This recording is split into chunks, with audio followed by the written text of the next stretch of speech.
She actually believes that you have amnesia. Mr. Miller, you know how to keep your wife in check well. I had a doctor friend vouch for me. Giselle felt too sorry for me to suspect anything. She was so eager for me to recover quickly that she took on the role of a nanny, cooking and cleaning every day. It's hilarious. A burst of laughter drowned out Ambrose Miller's voice. I stood at the door and trembled all over while clutching the hem of my nanny uniform. Ambrose had called me earlier on to deliver some documents for him at this banquet.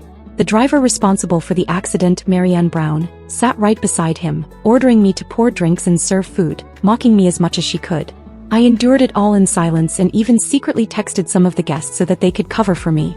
If I hadn't forgotten my phone and come back for it, I probably would have never found out that Ambrose's amnesia was nothing but a lie. My mind was in turmoil. I fled as fast as I could. The moment I stepped into the house, my daughter called out in a cheerful tone, "Mommy." Then her face paled as if realizing something. She quickly covered her mouth, nervously glancing around to make sure no one was there before letting out a relieved sigh. Seeing how anxious she was, I was heartbroken. Tears streamed down my face uncontrollably.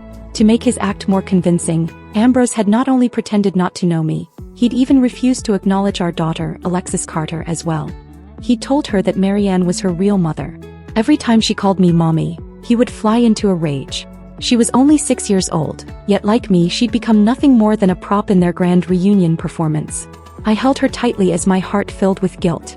She reached up with her small hands and gently wiped away my tears. "Mommy, don't be scared," she whispered. "Daddy and that bad lady aren't here. No one will scold me." A sharp pain twisted inside me. I hugged her even tighter, suddenly finding it hard to breathe. Seeing me gasping for air, Alexis panicked and immediately ran off to get my asthma medication.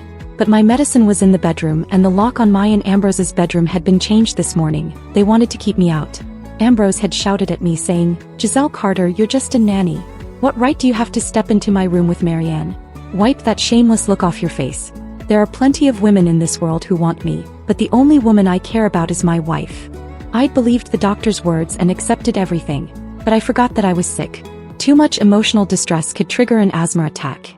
The suffocating pain overwhelmed me and I collapsed, too weak to move.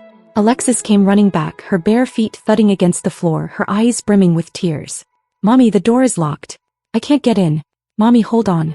I'll call for help." She quickly pulled up Ambrose's number on her smartwatch. "Daddy, Mommy's having an asthma attack. Alexis, your mother is sitting right next to me. What nonsense are you talking about? Daddy, I don't want to play pretend anymore. Mommy's medicine is in the bedroom. What's the passcode?" Ambrose clicked his tongue in annoyance. The next second, Maryanne took the phone. "Alexis, stop this nonsense. Mommy and Daddy are just fine together. Tell that nanny to stop daydreaming.